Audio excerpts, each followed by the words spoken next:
How we doing, everybody? UFC Thoughts here, and today I'm going to be going over my picks and breakdown for every fight on UFC Qatar, Tsarukyan vs. Hooker on November 22nd, 2025. Timestamps in the comments below. Let's get right into it with the first fight of 14. We start with Marek Bujło versus Denzel Freeman. I'm going to pick Denzel Freeman by first or second round TKO. Two debutants. Marek was supposed to be fighting somebody else. Let me check who that was. It was like another debuting guy. It was supposed to be Jose Luis. But Denzel Freeman steps up to the plate. I think Denzel Freeman is actually like somewhat decent. Watching tape on him, most heavyweights when you watch them are not good. Or you can just clearly tell that they're, physical specimens. Denzel Freeman is actually a pretty solid fighter. Really good body work. Really good rear side kick with his left leg. He's a southpaw. Really good head kicks and body kicks. Got a head kick knockout that got him signed to the PFL. He whips it up a couple times per round, and you're like, damn, that's quick for a guy that size. Kind of Chris Barnett, but like not spinning wheel kicks, like actual technical kicks. Marek Bujło is just genuinely, he's a your standard regional heavyweight bully. Huge fighting literal plumbers and old men on the regional scene in Poland. Kind of abusing them. They can't really do much. They're old, and they have like those henna tattoos that are sponsors and shit, and you're just like, you don't want to be there anymore, man. You're doing this for a paycheck. And Marek kind of breezes through them. And to be fair to Marek, he's having a performance you should against guys like that. He's finishing all of them in basically the first round. Denzel Freeman has fought some decent competition. His 2 fights ago, he fought Steven Asplund, who is in the UFC now, won on the Contender Series recently by first round KO. He was the guy that was like, titties got power, titties got this, because he's fat. And he's like, titties. He's playing into being a porky pig. You fucking chocolate Peppa Pig. I think Denzel Freeman's pretty good, and he also looks like the guy from It Welcome to Derry. The pilot guy, he kind of looks like him. So, I'm going to pick Denzel Freeman. I think he's well-rounded as well, got good wrestling, really good blast double leg, and I think Marek Bujło is going to be one of those dudes who you don't know how he's going to look when things aren't going his way. Denzel Freeman's been in some, wars here and there. I don't know if Marek Bujło is really about that life. So I'll pick Denzel Freeman. I think he's going to put that thought into Marek Bujło's head, kind of start tagging him up early, throwing a lot of kicks to the body, kicks to the head, kind of shoot a takedown as Marek's kind of advancing in. I think he's going to get him. I think he's going to TKO him. So Denzel Freeman, baby. We move to Nurullo Aliev versus Shamrock. I'm going to pick Nurullo Aliev over Shamrock. Probably by decision, I'd say. I'm worried a little bit about a fight like this with Nurullo Aliev. Just because my big issue with Nurullo, I feel like he cuts a lot of fucking weight to get down to lightweight, and I feel like all it would take to beat him is a really explosive, long, rangy kind of guy who understands distance management pretty well, which Shamrock has a lot of those qualities, has a lot of good range finders on his tool, but he loves a teep up the middle, teep kick to the body, straight punches down the pipe. He's very good at that, and he's a southpaw, which can create issues for people who are not used to that. And Nurullo, we've seen, has really struggled with activity. This is the first time that he's fought twice in a year since probably like 2022, 2023. But I think Nurullo is pretty good, and I think he does have a good style that can nullify Shamrock pretty well. Shem last time fought a 15-9 opponent. Yeah, Korkmaz. He's one of those dudes that when you watch him fight, you're like, that's not really a 15-9 fighter. At least it doesn't look like that. Shem made him look like he shouldn't be 15-9. He should have more wins under his belt than losses in his respect. And I think Shem is pretty good. Got out grappled in moments in that fight, got tagged on the feet with some stuff. Nurullo Aliev, I think, can do a lot of what Korkmaz did well, which is get trips inside the clinch, kind of reverse positions, get to the back of Shamrock when he presents it, because he does roll a lot whenever it hits the mat, and he's not in dominant position in his own right. And Nurullo Aliev did just get off a fight controlling the shit out of, Joe Selecki, who we saw that happen when he fought Grant Dawson, but, Grant Dawson actually kind of got cut up pretty bad in that fight due to elbows off the back. Nurullo really reminds me of Islam in a way. Very early Islam. Not like Islam now, obviously. He's got really good wrestling. His striking is just like kind of mid. It's not really all there. He has a lot of moments where he's just kind of winging, but there are some moments where you're like, oh, damn, that was a good combination by Nurullo Aliev, where he throws like two really solid straight hands, and then he gets back to caveman clubbing. But all in all, I think in this fight, Shem, he can get controlled on the ground pretty bad. We saw that when he fought Korkmaz, even though he got, he reversed out of that position and got back to his feet. Nurullo has a style where it's so hard to not stay on your back. He's got a really good way of just controlling people and dominating them. He's also very young, so he has room for improvement in performance to performance. I'll go with Nurullo Aliev over Shamrock, sadly, in Shem's debut. Tough debut for Shamrock. We move to Ismail Naurdiev versus Ryan Loder. I'm going to pick Ismail Naurdiev over Ryan Loder. I think it's going to just come down to if Ismail can stuff the takedowns. That's really it, and I think he can. And I think Ryan Loder, for as long as this fight will be on the feet, I think his stand-up is genuinely such a non-factor when it comes to this fight. He genuinely, it's not that it's bad, it's just his IQ on the feet isn't all there, and all of his things are to get to the takedown. He doesn't have, a huge shot on the feet that's like, oh, you got to watch out for that. No, it's really just, it's wrestler stand-up, big winging shots that he can turn into a takedown attempt. Kicking in the range, feinting a kick, dropping low. It's about it that Ryan Loder presents. A lot of his stand-up is to enhance his takedown threat, his takedown system. I think Ismail Naurdiev can stuff the takedowns. Looked really good against Jung Young Park until the adrenaline dump in round 2 when he thought he finished the fight.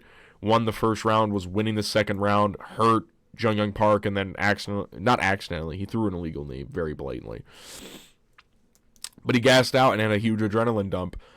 Ryan Loder, I just don't really think is all that good. His win over Robert Valentin, it's not like what a Tabo Gaultier did, but it's also not what Therese Finney did. He finished Robert Valentin, but it seems like Robert Valentin now is just a non-contributor to the UFC. He's just there to lose.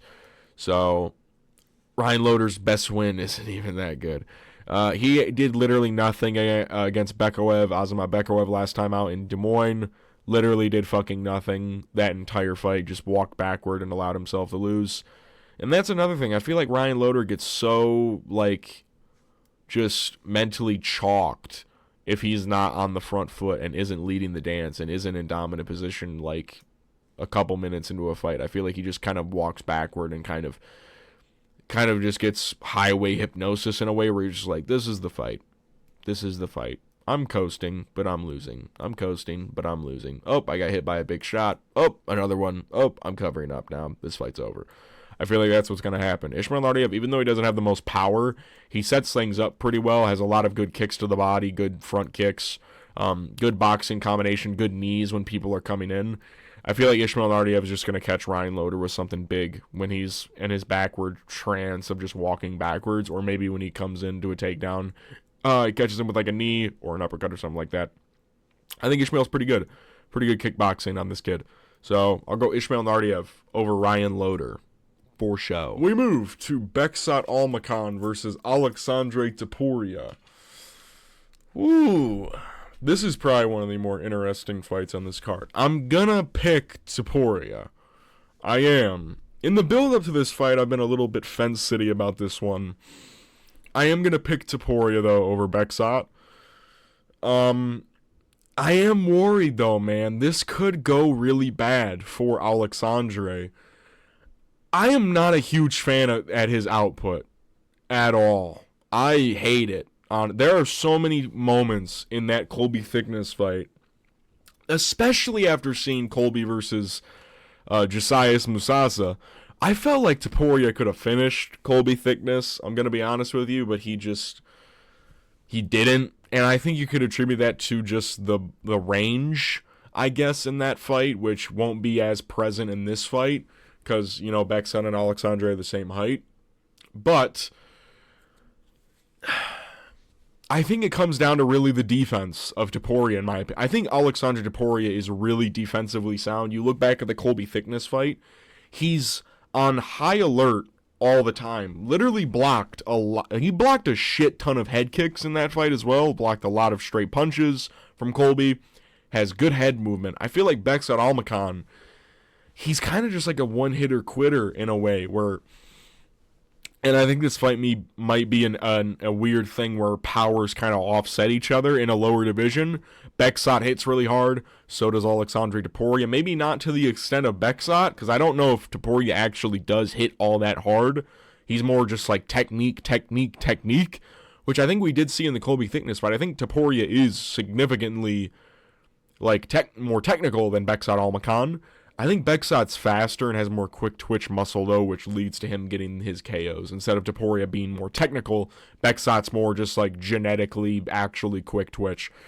But I think that the grappling could also play a factor into this fight. Bekzat Almakhan, even though he's coming off the great Brad Katona performance, let's not forget what happened when he fought Umar at Shamil Gazia versus Rosenstrike. There was a lot of people on that card for no reason.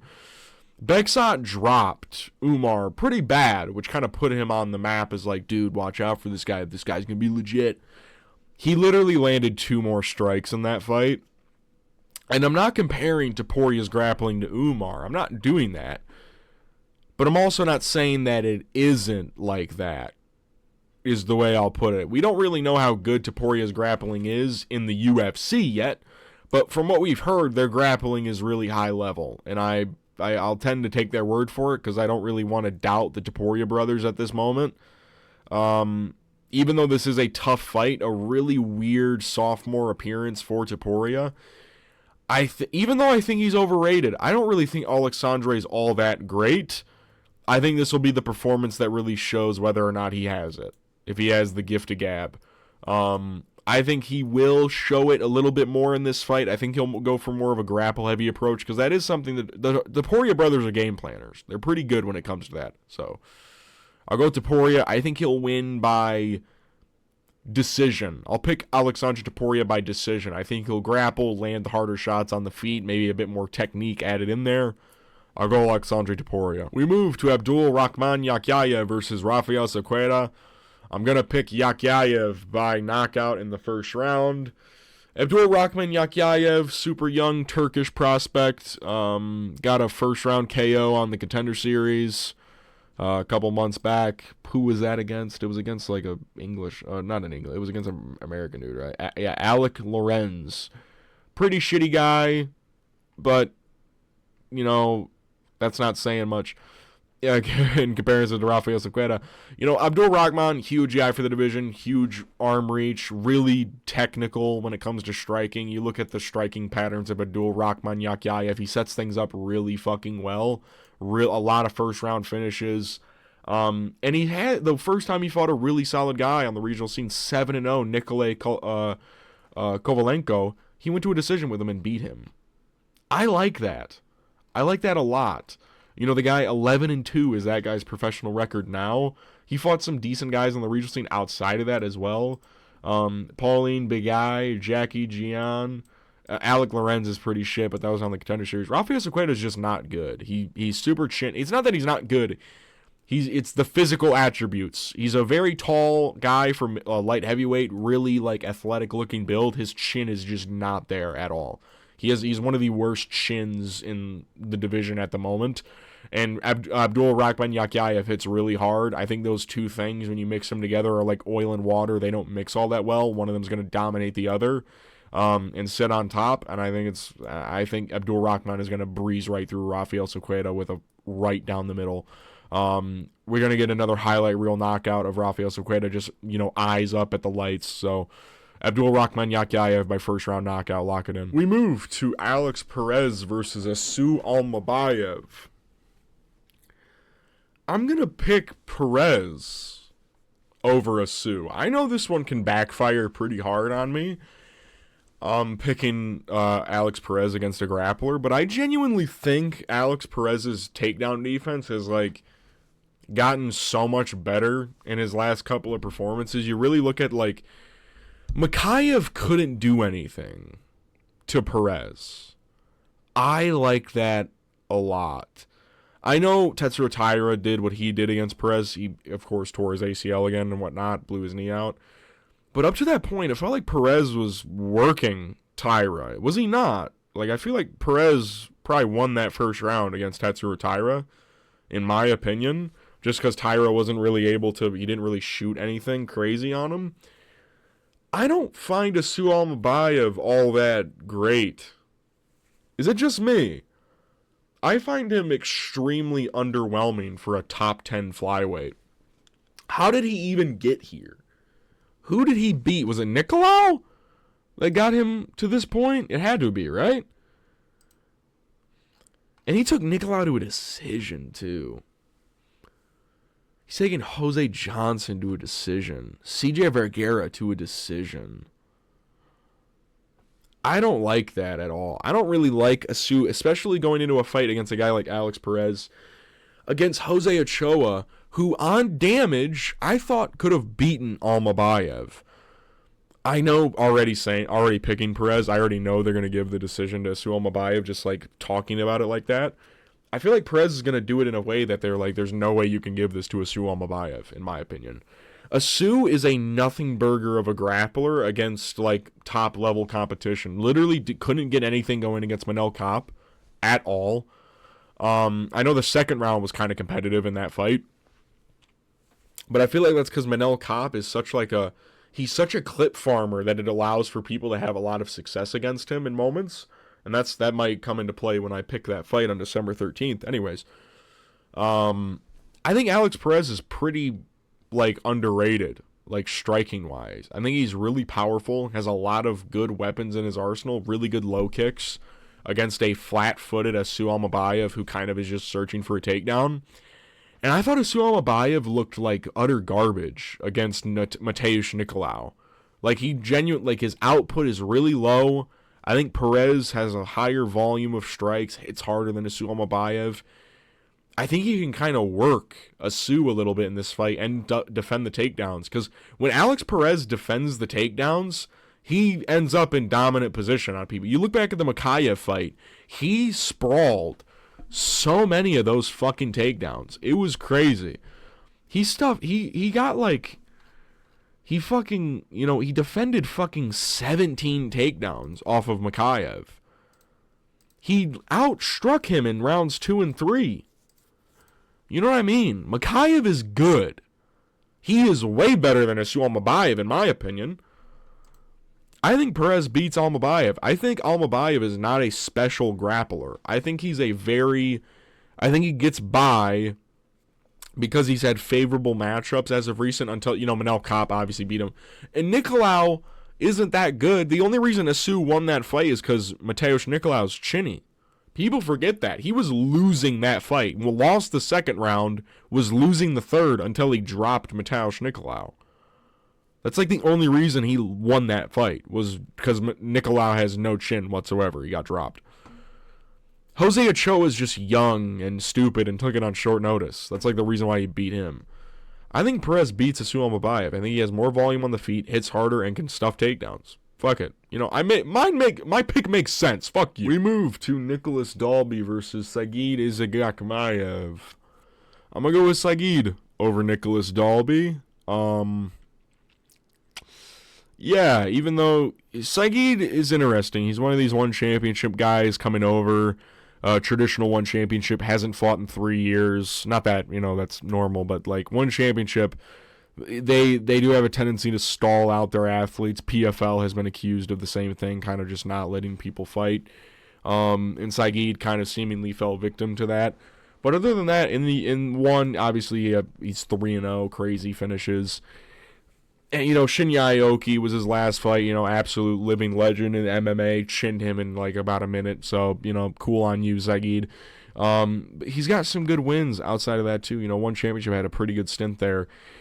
Even though he hasn't fought in 3 years, there is no denying his ability to fight. Saygid Izagakhmaev, if you just watch tape on him, you can clearly see he is good. Like, there are just athletes that you can watch and be like, yep, this guy's pretty fucking good. His striking is pretty solid, pretty accurate on the feet. Really good 1-2 down the pipe.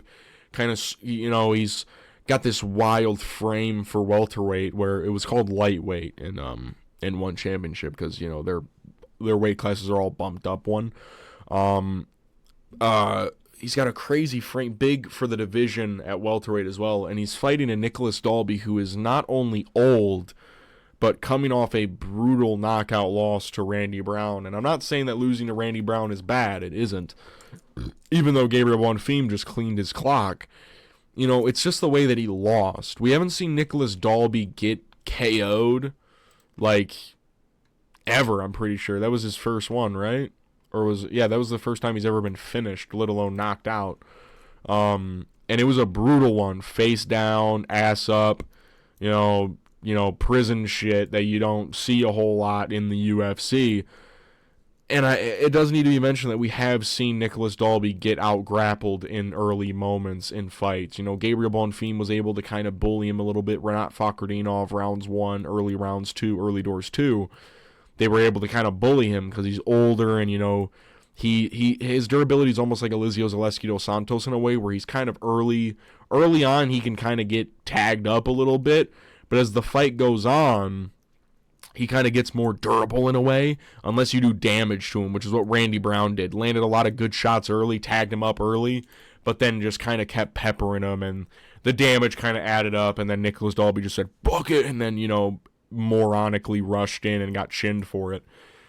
I think Saygid's wrestling is really good. I think his striking is serviceable as well, especially against a Nicolas Dalby. He's not fighting a masterful striker. Nicolas Dalby is a pressure striker. All he does is walk forward and pressure you. That's about it. There's not like specialty moves coming out of Nicolas Dalby. You're not getting the most crisp striking. You're getting just Bilal Muhammad type shit.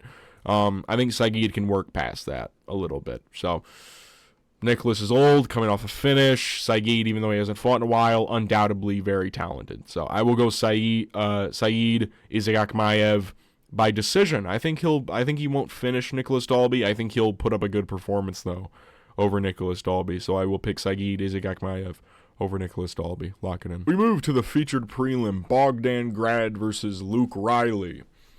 I'm gonna pick Luke Riley over Bogdan Grad. It's going to be interesting, though. I think that the one thing that separates Luke Riley apart from Bogdan Grad, or kind of allows him to have success against Bogdan Grad, is his cardio.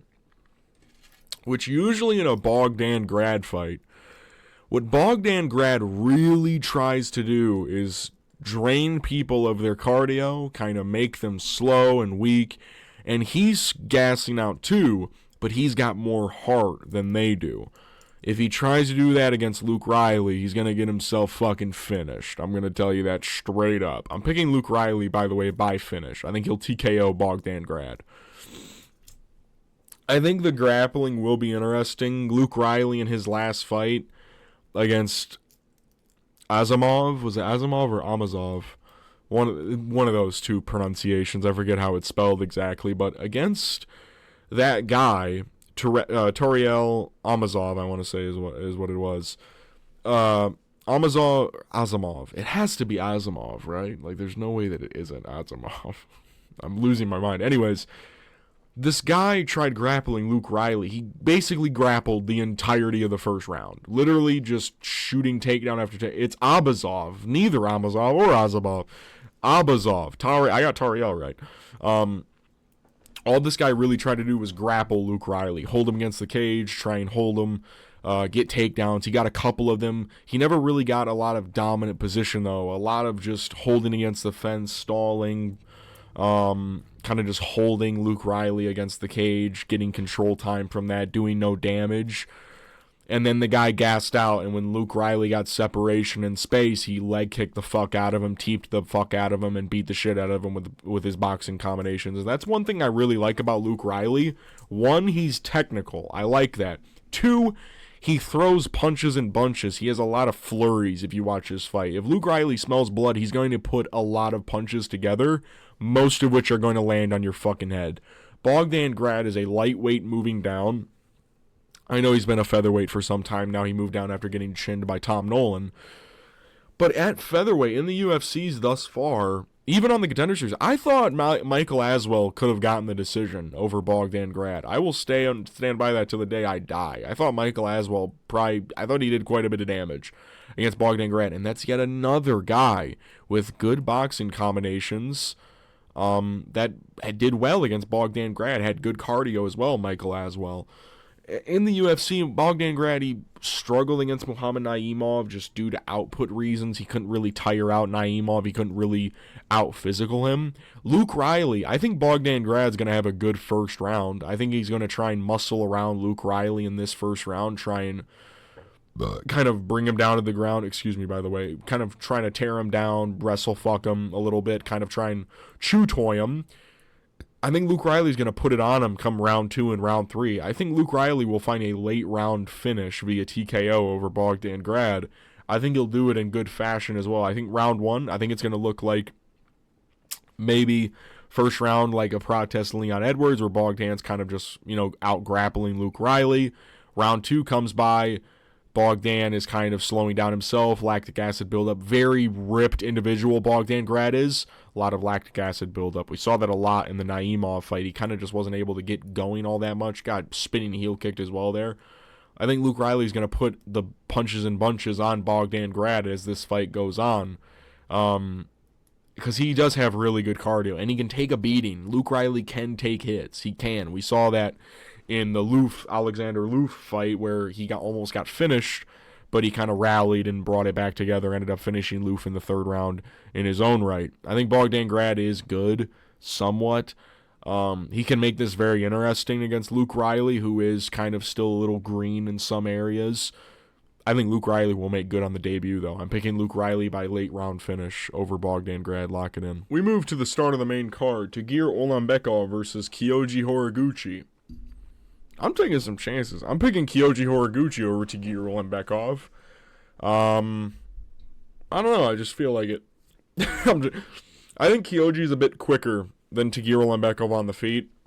I think Kyoji's grappling's pretty good. I think he scrambles really well when people get on top of him. You look at Ryzen. There were some moments where he got out taken down by some people that don't rate all that much. But then again, Tagir Ulanbekov's grappling in the UFC, offensively at least, especially recently, has been kind of abysmal in a way against, kind of slower opponents. Tagir is slow in himself. He's a slow guy on the feet, powerful but slow.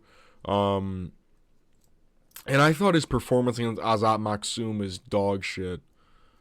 I think we can all agree. I thought his performance against Azat Maksum was really fucking bad, especially after Azat's performance against who did he just fight?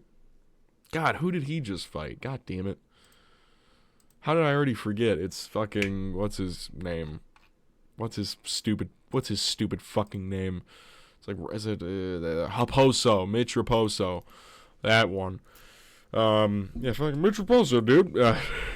Yeah, Azat Maksum lost more clearly to Mitch Raposo than he did to fucking Tagir Ulanbekov. I don't like that look.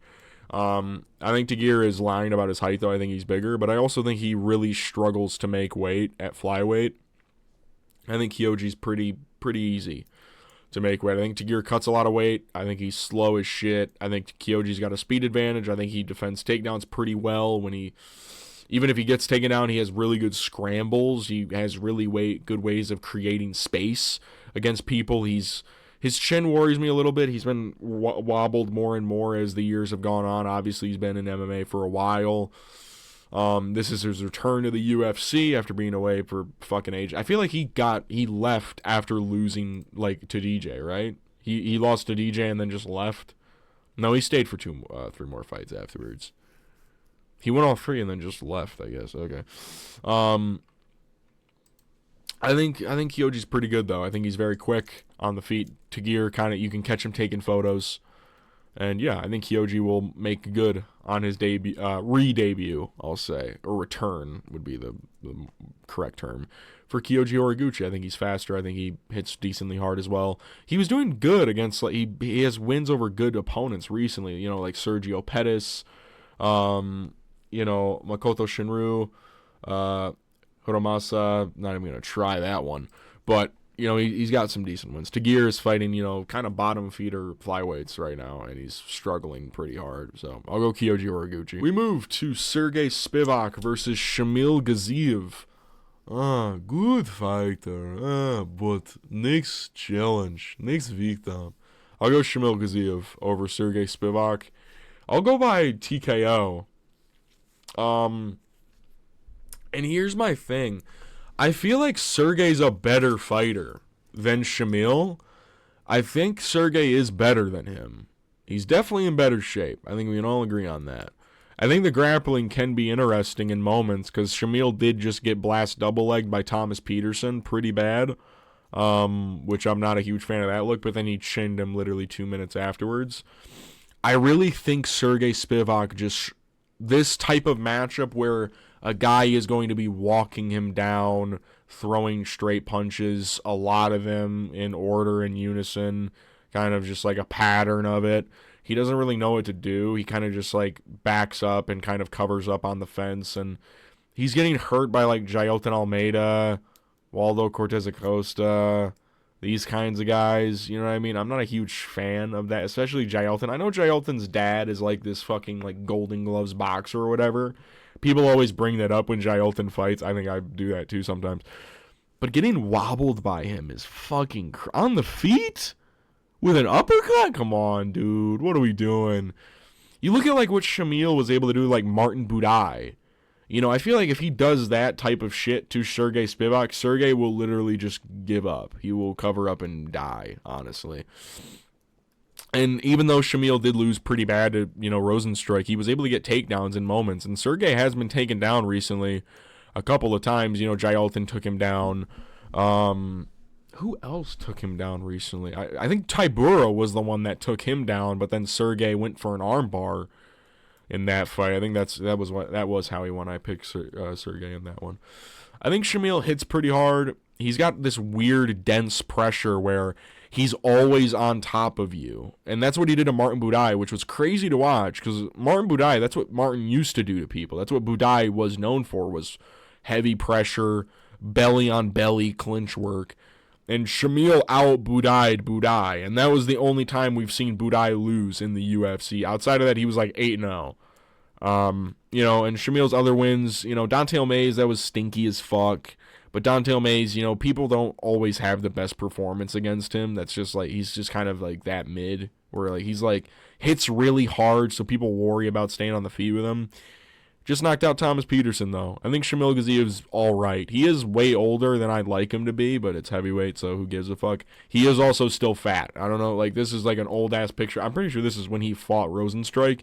He is still this fat. Probably fatter, honestly. So I will pick Shamil Gaziev over Sergey Spivak by first round TKO against the fence, kind of just pummeling him. We move to Jack Hermansson versus Mukhtabek Orolbai. I'm going to pick Mukhtabek over Jack Hermansson. I don't really know how to feel about the matchup, though, because I could very easily see Jack just kind of crafty crafting his way to a victory, because Jack is really good. I think the external factors will play a huge part in this, though. Jack got brutally knocked out in June. Bad. Really bad. The worst, probably one of the worst knockouts of the year. Out cold. And then a follow-up shot at that. And now he's going to cut an extra 15 pounds on top of that. Brain trauma. Drain himself even more. I don't know, man. And Mukhtabek's moving up, so he's not going to be that weight drain. He's actually going to fill out pretty well at welterweight. I think this fight screams a finish for Muktabek Orobai. I think he's going to finish Jack Hermansson. I know that's like a caveman way of looking at it. He got to knock it out, and he move it down a weight class. But I think this other guy, even though he not a knockout guy, he going to find a knockout. I know it sounds like, caveman speak a little bit, but I think it is true. Muktabek's also very well-rounded, really good grappling game in his own right. I know Jack Hermansson's, he's a decent grappler in his own right. On the feet, he's just all jabs, and he has no power either. None. I don't think Jack could knock me out. I tell you, obviously, Jack Hermansson could probably tee me up. He's a really good boxer, really underrated boxing skills. You look at the RoboCop, up until the knockout, he was teeing up on RoboCop, just kind of teeing him up. I think Muktabek's pressure is really good, though. And Jack, this isn't a 5-round fight, so it's not like if Jack loses the first 2 rounds, he can clutch up the next 3. If he loses the first 2 rounds, he's going to lose the fucking fight. So I think Muktabek, he's already fought at 170 before, fought Uros Medic, a really tall, rangy striker sniper. Got hurt really bad in that first round, obviously, but after that, managed the fight pretty well after that. So I will go Muktabek Orobai. Moving up, Jack moving down after a brutal fucking knockout. Extra 15 pounds cutting weight, don't like that. And Muktabek, even though he doesn't hit all that hard, he hurt Elvis Brenner a couple times, though. No, he does hit kind of hard. He's just kind of got that caveman power a little bit. Hold. That's what I feel like. That's what Muktabek sounds like, even though he doesn't sound anything like that at all. He also is coming off a really good performance over Tafik Musayev. And this isn't a thing like, oh, he's moving up because he struggled at this weight class. No, Muktabek's moving up because he literally couldn't make the weight. He genuinely is a welterweight that was just fighting at lightweight. So I will go with Muktabek Orobai over Jack Hermansson.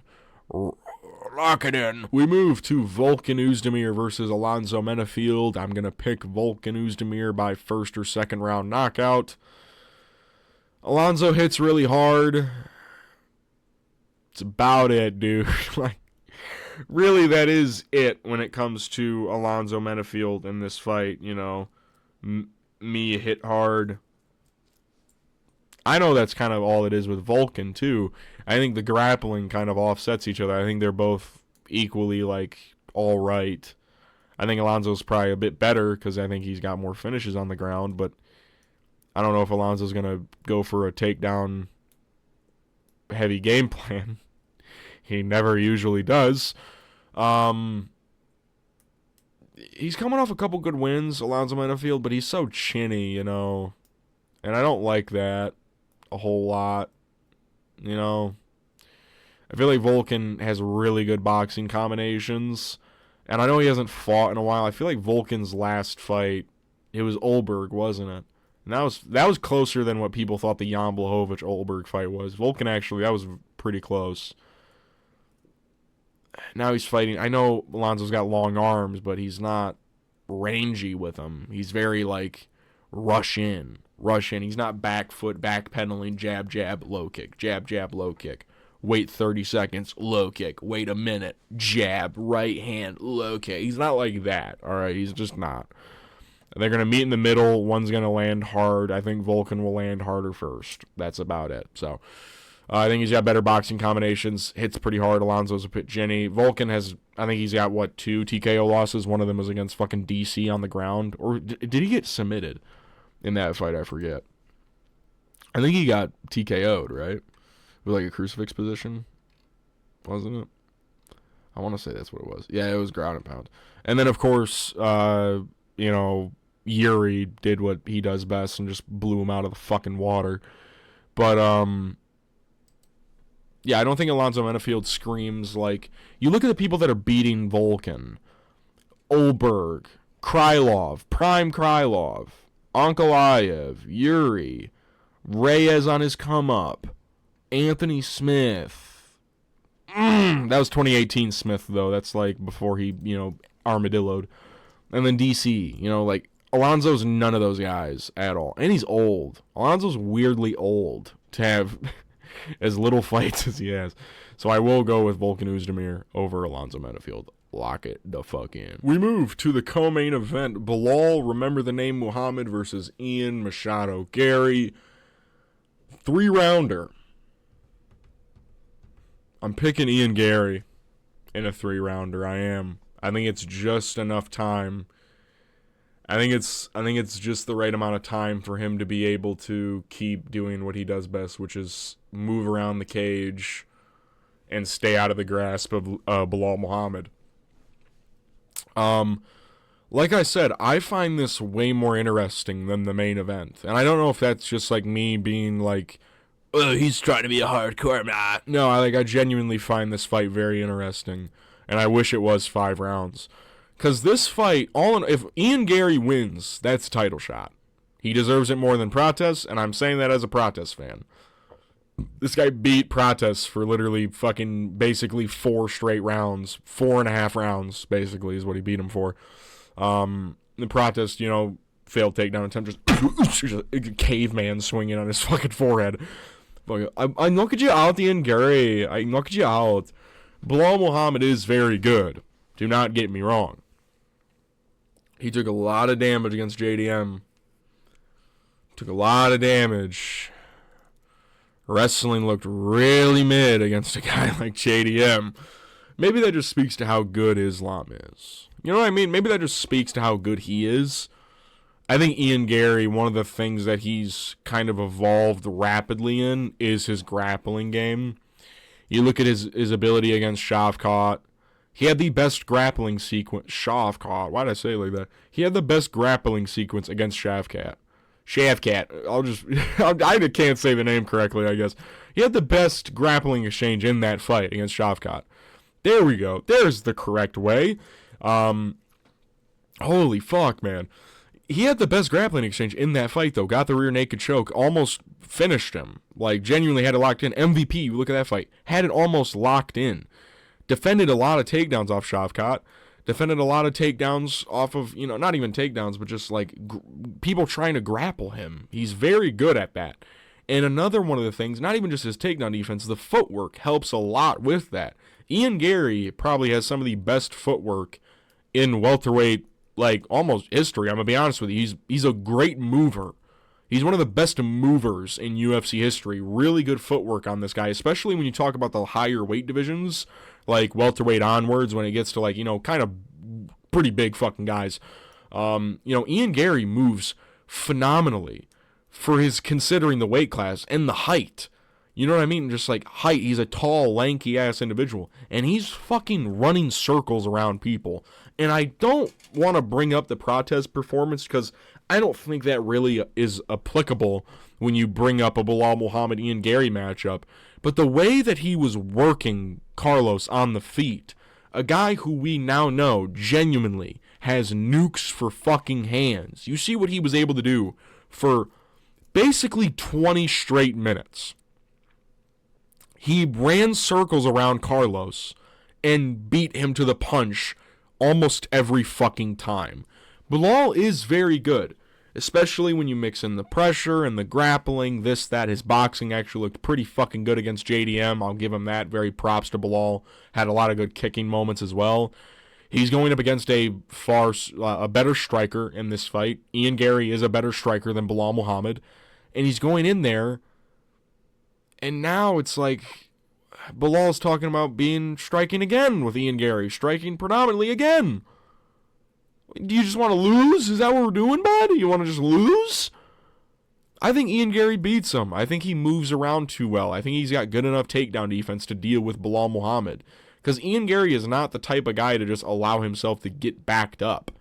You know what I mean? He doesn't just allow that. He circles really well with people, makes people almost chase him and walk on to big old shots. You look, I know it was fucking ages ago, his Jordan Williams performance. You look at what he's able to do there. Walk him onto a big ass shot, bang, pop him right in the fucking gullet with a shot, and he just fucking slumps over, and then he goes, I want to fight for the title.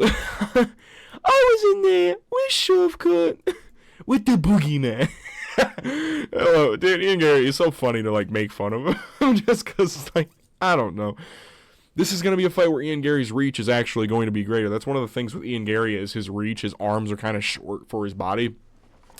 The legs, though, man. I think Bilal's going to really struggle to get into range just because of the legs. The kicks to the body, kicks to the head, even if they're not landing, just the force of them landing, low kicks as well. I think Ian Gary moves too well. I think he strikes better than Belal Muhammad. I think he's going to catch Belal Muhammad a shit ton in this fight. Belal likes to move his head quite a bit. Ian Gary, I don't think he finishes Belal. I think it'll take it to a decision, probably 30-27.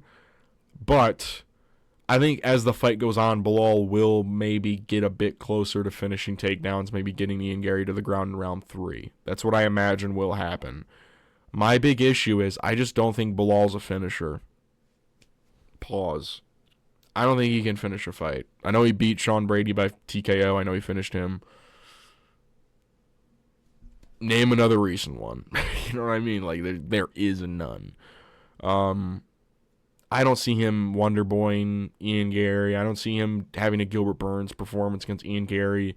I think Ian Gary's really fucking good for some reason. I just think he's a really good fighter, and I think he's able to move really well in Belal Muhammad. I think he's going to be caught looking at the stars, taking pictures most of this fight. I will pick Ian Gary by decision over Belal Muhammad locking in. We move to the main event, Arman Tsarukyan versus Dan Hooker. 5 rounds we won't need. I'm picking Arman Tsarukyan by first or second round TKO. Probably first round. I think Dan's durability is kind of gone. I know that's weird to say because it's not like he's been finished or anything recently. I think he just doesn't take shots as well as he used to. You look at the Gamrot fight, you look like he gets dropped by Gamrot like twice. I hate that. And also the grappling. Like, Gamrot is such a non-threat on the ground that people will kind of allow that to happen to them where they're like, oh, it's Gamrot on top of me. Like, nothing's going to happen here. When Arman's on top of you, it's no bueno. No bueno for you. I know Dan's going to be huge comparatively to Arman, which, can cause concern for a lot of people. I don't think it matters. I'm going to be honest with you. I don't think it really matters. Dan Hooker's really big for lightweight. He's coming off 2 huge hand surgeries. Broke his hand twice. He broke his teeth like 2 weeks ago. Just randomly said that on a broadcast. He's like, yeah, I broke my teeth like 2 weeks ago. I love this shit, bro. And, you can worry all you want about knees up the middle, elbows in tie clinch scenarios. Arman Tsarukyan, his chin is still, kind of in the air whether or not he can eat a shot really all that well. Joaquim Silva hit him pretty hard, and he wobbled around a little bit, got knocked out on the regional scene way, way back. That's one of, like, whenever Arman fights, Islam fanboys will be like, look, then that's you. And it'll be him getting slimed out on the regional scene. I just don't think Dan Hooker's that great. Compared to the rest of the top 5, Dan Hooker is clearly the worst out of all of them. He just is. He's somewhat dangerous. I just don't think he takes damage all that well anymore. And that's another thing, is he gets his eyes swell the fuck up. He opens up really easily. A lot of scar tissue. You can clearly see it around his eyes. Look at his fucking cheeks are inflated because of scar tissue. He's got fucking Vanderlei Silva faces. He's got fucking caveman brow ridge. Those split open as easy as fuck. And he's taken so many wars in his career that you see in every fight from now. Gamrot hurt him bad. Jalen Turner hurt him bad. Are those his last 2 fights? I feel like those are his last 2 fights, weren't they? Or am I forgetting something? Nope, that's it. Both split decisions. Arnold Allen is finishing this dude very early in the first round, albeit 145. Chandler, 1-punch KO, essentially, in that fight. I'm not saying Arman has 1-punch knockout power, but he does hit hard, and he's a better grappler than... He's not a better wrestler than Gamrot. They're kind of evens. I think Gamrot's a better scrambler and offensive wrestler. I think Arman is way more dangerous in ground positions, though, than Gamrot. I think that's just a fact. Dan's taking a lot of damage. He has a lot of external factors coming in. Hasn't fought in over a year. I know you can say the same thing about Arman, right? But at least, Arman made it to a fight week. You know what I mean? At least in that time, Dan Hooker pulled out, again, a month out from a fucking fight. Again, what are you going to do about it? I I think Arman wins this pretty easily, in my opinion. I think Dan Hooker's not chinny. I think his durability will fail him. I think he'll get dropped by a straight right hand while coming in, because he kind of nowadays, Dan Hooker will kind of search for a clinch thing where he can kind of enter in an elbow, or he Charles Oliveira's against Ilia's, where he just kind of like walks at people with his arms out like it's an animation in a fucking video game. I think Arman's going to clobber him with a straight right hand, drop him, elbow the shit out of him, bloody him up, and then follow up with some bigger strikes. Maybe Dan Hooker survives the early flurry, but then Arman gets to a dominant position, starts elbowing the fuck out of Dan Hooker's face, and the fight gets stopped. I think Arman Tsarukyan's going to batter Dan Hooker. Lock it in. I'm UFC Thoughts. These are my picks and breakdown for every fight on UFC Qatar, Tsarukyan versus Hooker on November 22nd, 2025. My confident picks reside with Luke Riley, Volkan Oezdemir, and in the main event, Arman Tsarukyan. My pre-card rating is an 8 out of 10. For a fight night, this is a really good fucking card. For a free fight night, Qatar, every Middle East play, you get a fucking UFC Qatar, you get a UFC Abu Dhabi, you get Ian Gary Machado, Ian Gary versus Machado, Ian Gary versus Bilal Muhammad 3-round co-main event. You get that. You get Tsarukyan Hooker. You get, this, that. You get all these cool prospects. You get all these cool debutants. You get all that, this, that. Kyoji Horiguchi return. Denzel Freeman debut, bro. I think this card's really sick. I think there's a lot of finishing potential littered throughout, especially on the main card with a main event like Tsarukyan Hooker. I think that just that's just a finish waiting to happen. We see probably who will. If Ian Gary wins, he will get a title shot. If Bilal Muhammad wins, it's up in the air. Let's be honest. A lot of like Volkan versus Alonzo. That's a fucking finish. Luke Riley, Bogdan, Grad. You got a lot of badass debutants on this card that I think will really shine and show out. So, all in all, I think Qatar kind of checks all the boxes for a really solid fight night card. You know what I mean? But yeah, that's the video. If you like the video, give it a like. If you want to see more content like this, subscribe. Leave a comment down below what you guys want to see next. Who are you guys picking in the main event? Arman Tsarukyan or Dan Hooker? I will see you guys after the fights. Peace.